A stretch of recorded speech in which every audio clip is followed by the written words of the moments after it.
नमस्कार दोस्तों, आज मैं आप लोगों को समांतर श्रेणी से क्वेश्चन बताने जा रहा हूँ। पहला क्वेश्चन है AP √2 √8 √18 √32 में सारवंतर निकालें। सारवंतर निकालने के लिए एक फॉर्मूला है। दूसरा पद में से पहला पद को घटाते हैं तो सारवंतर निकल जाता है।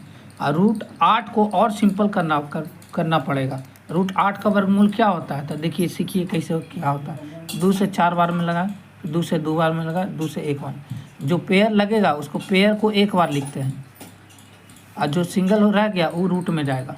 मतलब 2 √2 8 का वर्गमूल।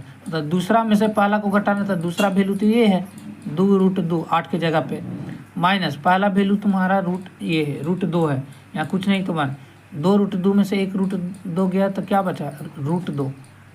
यही आपका आंसर होगा। इसी तरीके से अगला क्वेश्चन में पदांतर निकालना। सार्वंतर को ही पदांतर कहते हैं, इसका दूसरा नाम पदांतर है। इसी तरीके से आपको बताएं, इसको शॉर्ट में D से बोलते हैं, सूचित करेंगे, D से सूचित करेंगे। दूसरा में से पहला को घटाना है तो मतलब 3 + √2 में से घटाना है पहला को, -3 + 3 कट गया तो बचा क्या √2 हो गया आंसर। इस तरह के क्वेश्चन जो है ना बोर्ड में बहुत बार पूछे जाएंगे।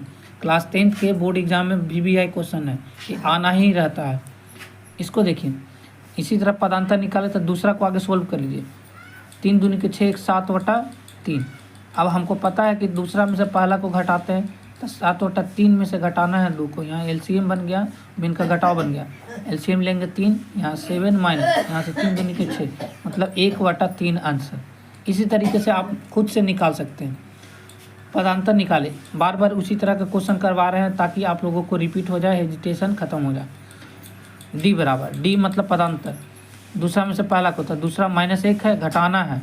पहला क्या है -5 है, तो माइनस हो गया +5, 5 में से 1 गया तो 4 आंसर। इसी तरीके से क्वेश्चन पूछा जाता है बार बार बोर्ड एग्जाम में। अंतर है तो D निकालना है तो देखो √12 का वर्गमूल आगे निकालने के लिए सीखिए। 2 से 6 बार में, 2 से 3 बार में, 3 से 1 बार में, मतलब 2 √3। पेयर वाला को लिखते हैं एक बार और जो सिंगल रह गया उसको रूट में लिखते हैं। 2 √3 मतलब 12 का वैल्यू है, √12 का इसे घटाना है √3, या कुछ नहीं तो 1। तो 2 √3 में से 1 √3 गया तो √3 आपका आंसर।